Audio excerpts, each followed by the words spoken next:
बिस्मिल्लाहिर्रहमानिर्रहीम रब्बि ज़िदनी इल्मा। अस्सलामु अलैकुम वरहमतुल्लाहि वबरकातुहू। सबसे पहले मैं अल्लाह ताला का शुक्र अदा करता हूँ और अल्लाह ताला से दुआ करता हूँ कि आप सब खैर खैरियत से हों। आज की जो लेक्चर वीडियो है वो है इंट्रोडक्शन टू केमिकल काइनेटिक्स में जो टॉपिक है factors affecting the rate of a chemical reaction. वो कौन से फैक्टर्स हैं जो rate of a chemical reaction को क्या करते हैं, वो चेंज करते हैं। तो यहाँ आपके पास 6 फैक्टर्स हैं। तो आज हम इनिशियल 3 फैक्टर्स को हम डिस्कस करेंगे कि ये जो 3 फैक्टर्स हैं, जिस तरह रिएक्टेंट्स की कॉन्सेंट्रेशन है, नेचर ऑफ द रिएक्टेंट्स हैं और टेम्परेचर, ये किस तरह रेट ऑफ रिएक्शन को क्या करते हैं, चेंज करते हैं। तो सबसे पहले आप जानते हैं कि what is rate of reaction. Rate of reaction जो है वो the change in the concentration of the reactants or the product with respect to time is called rate of reaction. फिर इसके बाद कॉन्सेंट्रेशन है, ऑलरेडी चैप्टर 7 में आपको solution electrolytes में कॉन्सेंट्रेशन हम यहाँ पर according to law of mass section mole per DM cube हम ले रहे हैं। तो ये एक एप्लीकेशन है कॉन्सेंट्रेशंस की कि इनकी मदद से हम क्या करते हैं, रिएक्शंस के रेट्स को स्टडी करते हैं। तो chapter 8 introduction to the chemical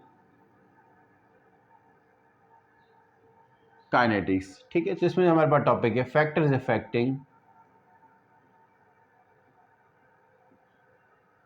the rate of a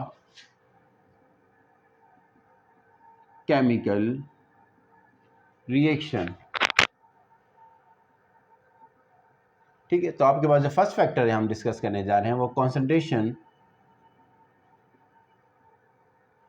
of the reactants है। हम according to law of mass action ये डिस्कस कर चुके हैं कि अगर रिएक्टेंट की कॉन्सेंट्रेशन चेंज होती है तो रेट ऑफ रिएक्शन जो है वो चेंज होती है।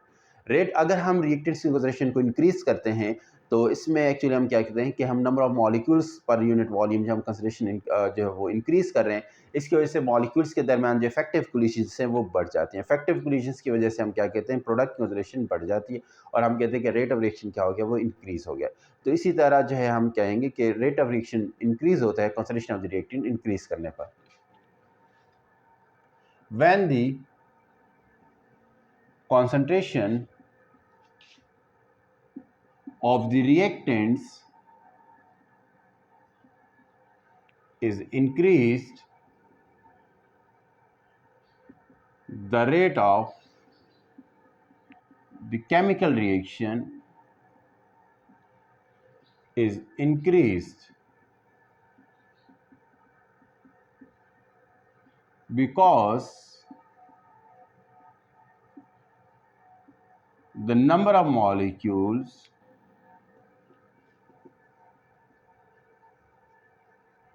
is increased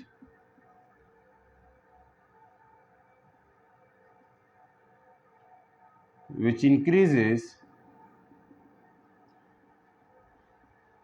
the effective collisions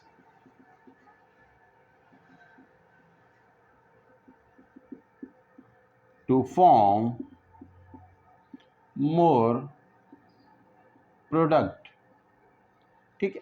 हमारे पास फर्स्ट के लिए एक रिएक्शन है ए प्लस बी जो है वो क्या फॉर्मेशन कर रहा है, प्रोडक्ट फॉर्मेशन कर रहा है ए बी, ठीक है।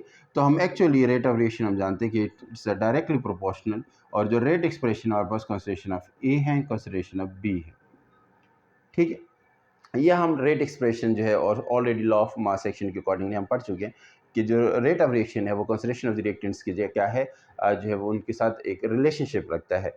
और इसके अलावा एक बात याद रखिएगा, अगर हम यहाँ पे x मोल लेते हैं, x है और ये y है, इसकी पावर x है और ये y, द सम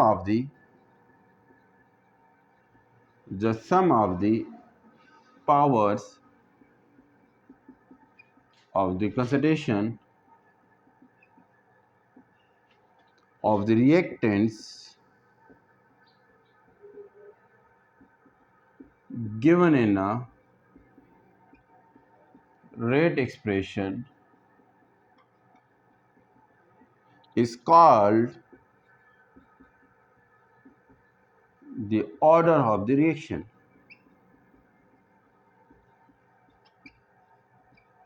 ठीक है।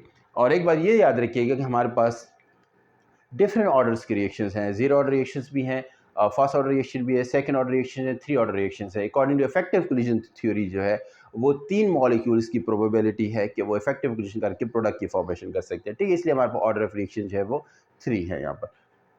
3 तक मैक्सिमम ऑर्डर ऑफ रिएक्शन हो सकता है। अब जो है वो ऑर्डर ऑफ रिएक्शन से जो है वो हमें हेल्पफुल साबित होता है कि किस तरह रेट ऑफ रिएक्शन जो है वो कंसिडरेशन के साथ जो है वो एक रिलेशनशिप रखता है। और इन ऑर्डर ऑफ रिएक्शंस को हम क्या कहते हैं कि एक्सपेरिमेंटली इनको फाइंड आउट किया जाता है।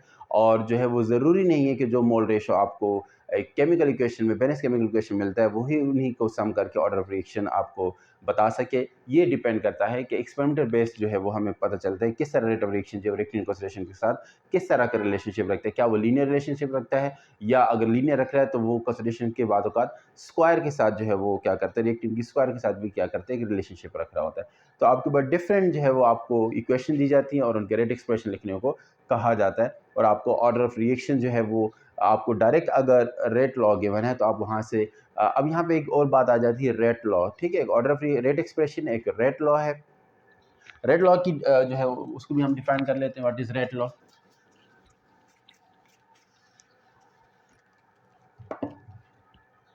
Rate law, the rate expression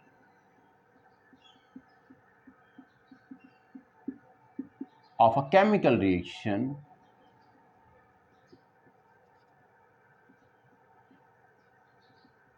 which is found out experimentally is called the rate law। ठीक है, ये जो हमारे पास रेट एक्सप्रेशन है, अगर ये हमारे पास कहेंगे एक्सपेरिमेंटल बेस पे अगर हमने फाइंड किए तो ये क्या कहलाती है, रेट लॉ कहती है। ठीक है, आपके पास इस चैप्टर में न्यूमेरिकल्स हैं जो आपको टेबुलर डेटा डिफरेंट एक्सपेरिमेंट्स का डेटा आपको दिया जाएगा और उसमें रिएक्टिंग कंसंट्रेशन को चेंज करके और साथ में आपको रेट ऑफ रिएक्शंस की जो वैल्यूज गिवन है और उस बेस पे आप क्या करेंगे, रेट लॉ को फाइंड करेंगे। यानी जो रेट एक्सप्रेशन आपके पास आएगी उसको हम क्या कहते हैं, रेट लॉ कहते हैं। इससे रिलेटेड कि कंसंट्रेशन को चेंज करने पर रेट ऑफ रिएक्शन किस तरह चेंज है, तो मैं ऑलरेडी एक जो है वो वीडियो अपलोड कर चुका हूँ। आप उसमें effect of concentration on the rate of reaction जो है उसको आप जरूर देख लें ताकि आपको पता चले कि किस तरह जो है वो concentration of the reactant change करने पर रेट ऑफ रिएक्शन चेंज होता है। मिसाल के तौर नाइट्रोजन मोनोऑक्साइड की कंसंट्रेशन को डबल जब हमने किया तो rate of reaction square time increase हो गया था, और जब नाइट्रोजन मोनोऑक्साइड कंसंट्रेशन को हम हाफ करते हैं तो वो 4 टाइम डिक्रीज हो जाता है। Actually the relationship between the rate of reaction is directly proportional to the square of the nitrogen monoxide concentration. इसके अलावा ऑक्सीजन कंसंट्रेशन को हमने डबल किया तो ऑक्सीजन कंसंट्रेशन डबल करने पर रेट ऑफ रिएक्शन भी क्या हो रहा है, डबल हो रहा है, क्योंकि रेट ऑफ रिएक्शन और ऑक्सीजन कंसंट्रेशन के दरमियान डायरेक्टली रिलेशनशिप है। तो ये है आपके पास जो बेसिक्स के किस तरह reacting concentration rate of reaction को चेंज करते हैं। नेक्स्ट है हमारे पास टॉपिक कि नेचर ऑफ द रिएक्टेंट्स का क्या रोल है रेट ऑफ रिएक्शन को चेंज करने में।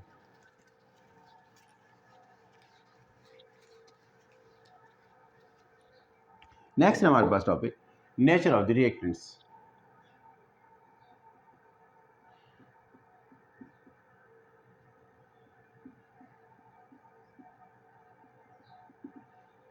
डिफरेंट केमिकल रिएक्शंस होते हैं और डिफरेंट केमिकल रिएक्शंस इस वजह से होते हैं क्योंकि जो रिएक्टेंट्स की नेचर क्या होती है वो डिफरेंट होती है।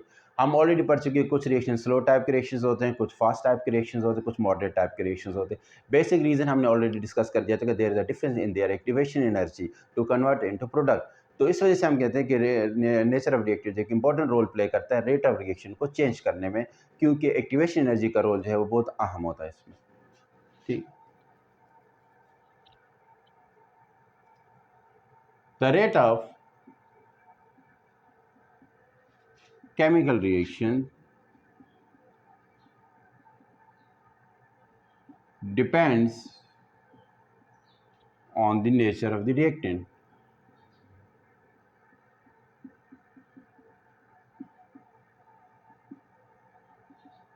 Due to the different value of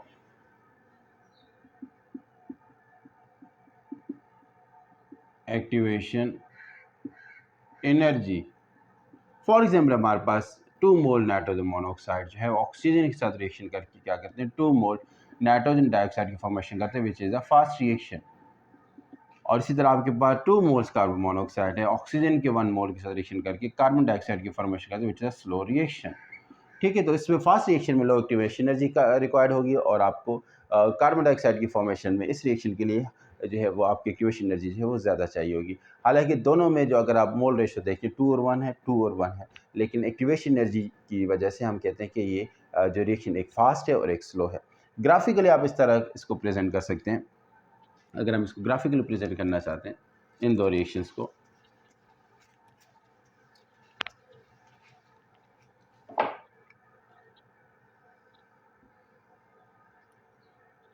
यहाँ पे आपके पास एनर्जी है और ये टाइम, ठीक, और ये आपके पास एक रिएक्टेंट है, इसके बाद ये दूसरा रिएक्टेंट है, और ये क्या कर रहा है, प्रोडक्ट की फॉर्मेशन कर रहा है, ठीक है।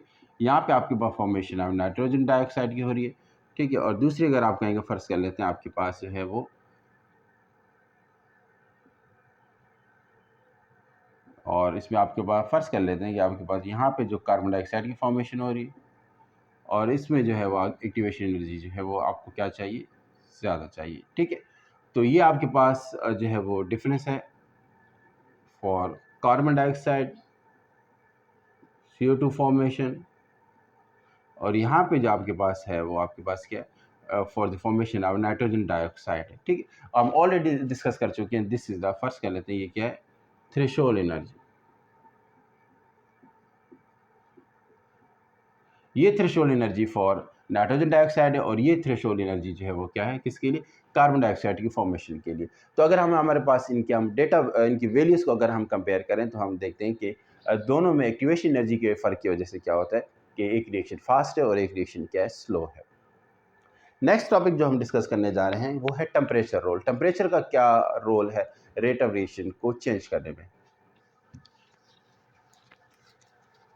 अगर आपके पास नेचर ऑफ रिएक्टेंट से रिलेटेड रीज़न आता है, तो आप इसमें ग्राफिकल जो प्रेजेंटेशन जितनी भी है यहाँ पर, आप उन सबको जो है वो ज़रूर शो कीजिए, ताकि आपके आंसर्स को जो है वो क्या किया जाए, आपको सही जो है वो पूरे मार्क्स मिल सकें। थर्ड फैक्टर है temperature. When temperature is increase,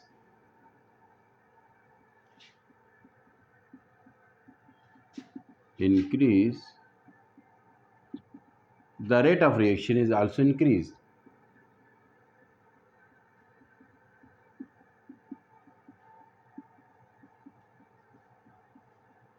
ठीक है, तो टेम्परेचर और रेट ऑफ रिएक्शन के साथ क्या है, आप एक किस्म का रिलेशनशिप है, ठीक है। रेट ऑफ रिएक्शन जो आप कहेंगे, टेम्परेचर इंक्रीज करने पर रेट ऑफ रिएक्शन क्या हो जाता है, इंक्रीज हो जाता है, और रेट ऑफ टेम्परेचर कम करने पर रेट ऑफ रिएक्शन क्या होगा, डिक्रीज हो जाता है, ठीक है। तो अब इसमें क्या वजह है कि रेट ऑफ रिएक्शन जो है वो इंक्रीज, टेम्परेचर जो है वो इंक्रीज करने पर, अब हम देखते हैं कि एक रेट ऑफ थंब है कि रेट ऑफ थंब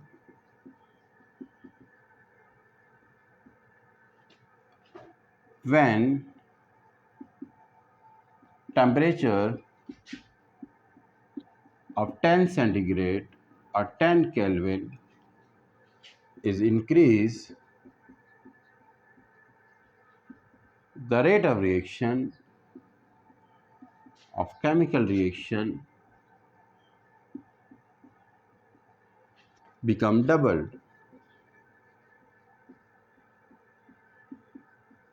ठीक है, तो ये जनरल रेट ऑफ थंब है कि रेट ऑफ रिएक्शन इंक्रीज करने, जो टेम्परेचर अगर आप 10 सेंटीग्रेड या 10 केल्विन इंक्रीज करते हैं, तो रेट ऑफ रिएक्शन क्या हो जाता है, डबल हो जाता है, ठीक है। अब आप इसमें रीज़न देंगे कि ऐसा होता क्यों है। तो पहला रीज़न ये है कि क्योंकि प्रोबेबिलिटी होती है इफेक्टिव कोलिजन्स की, वो बढ़ जाती है। The probability of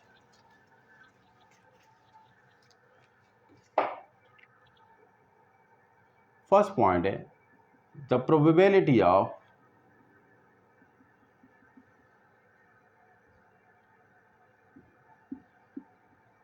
effective collision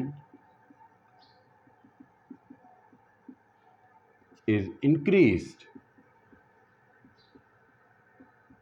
by increasing the temperature. Effective collisions की प्रोबेबिलिटी होती है वो क्या हो जाती है, वो बढ़ जाती है जब आप क्या करते हैं, टेम्परेचर को इंक्रीज करते हैं। Second case, the fraction of molecules possessing the threshold energy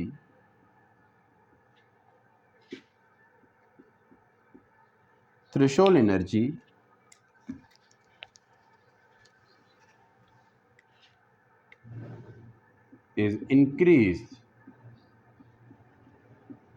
As a result,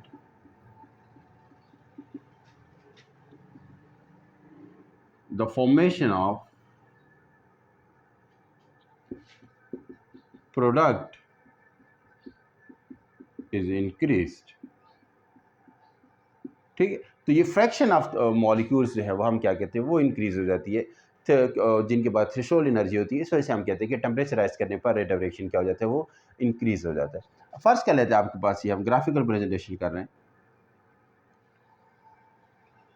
कि आपके पास क्या, आपने टेम्परेचर एक रखा और इतने जो है वो फ्रैक्शन जो है वो क्या हो रहा है, ये फ्रैक्शन जो है हम कहेंगे ये फ्रैक्शन जो है आपके पास क्या हो रहा है, इतना फ्रैक्शन के पास क्या है, fraction of molecules possessing threshold energy। ठीक है, ये आपके पास टेम्परेचर T1 है। जब आपने क्या किया, टेम्परेचर इंक्रीज किया, ठीक, जब आपने टेम्परेचर इंक्रीज किया तो फर्स्ट के आपके पास ये जो फ्रैक्शन है वो क्या हो गया, इंक्रीज हो गया। ठीक,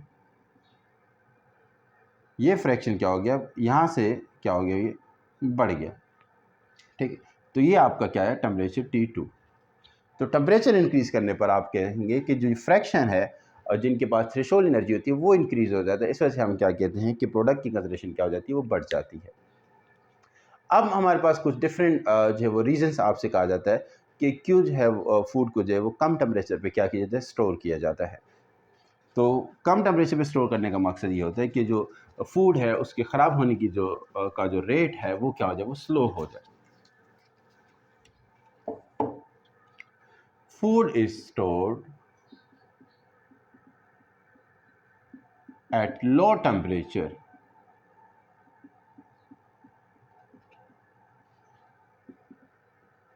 to decrease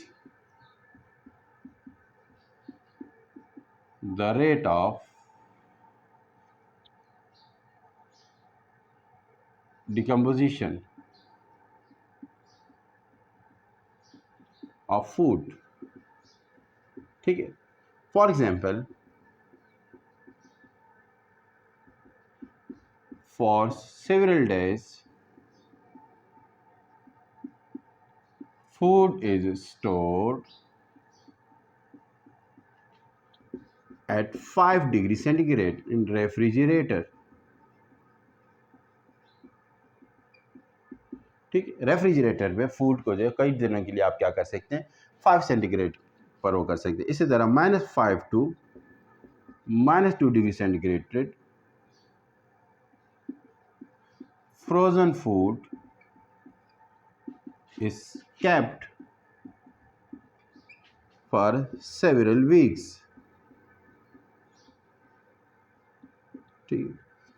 At -18 degree centigrade deep frozen food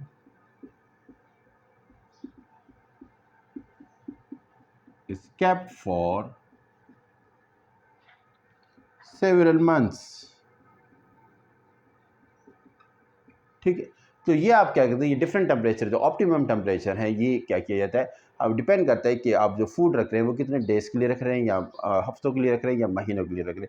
तो ये टेम्परेचर है जो ऑप्टिमम टेम्परेचर जो है वो क्या करता है, उस रेट ऑफ रिएक्शन को क्या कर देता है, डिकम्पोजिशन ऑफ फूड। आप जो है बायोकेमिकल प्रोसेसेस को स्टॉप करने के लिए, माइक्रो ऑर्गेनिज्म का रोल जो है वो रोकने के लिए हम क्या करते हैं, इन टेम्परेचर्स को यूज़ करते हैं फूड की स्टोरेज के लिए। इसके अलावा आपके पास एक रीज़न ये पूछा जाता है कि why milk sour more rapidly in summer as compared to winter। ठीक है, milk sours rapidly in summer than in winter due to the high temperature in summer which increases the rate of biochemical reaction. ठीक है, तो वो हम कहते हैं कि वो गर्मियों में टेम्परेचर ज़्यादा होता है, इस वजह से बायोकेमिकल रिएक्शन क्या होता है, वो रेट ज़्यादा होता है। ठीक है, तो ये फैक्टर्स हैं, हमने देखा कि किस तरह रेट ऑफ रिएक्शन को क्या करते हैं, चेंज करते हैं। आप इन जो है वो लेक्चर्स को जो है आप जो है टॉपिक को बुक से ज़रूर रीड करें और अपने कॉन्सेप्ट को क्लियर करें, और जहाँ आपको कोई प्रॉब्लम है तो आप क्या कर सकते हैं, कमेंट्स कर सकते हैं और उसको मज़ीद फर्दर हम क्या कर सकते हैं, डिस्कस कर सकते हैं। अपनी दुआ में याद रखिएगा। अस्सलाम वालेकुम रहमतुल्लाहि व बरकातहू। अल्लाह हाफ़िज़।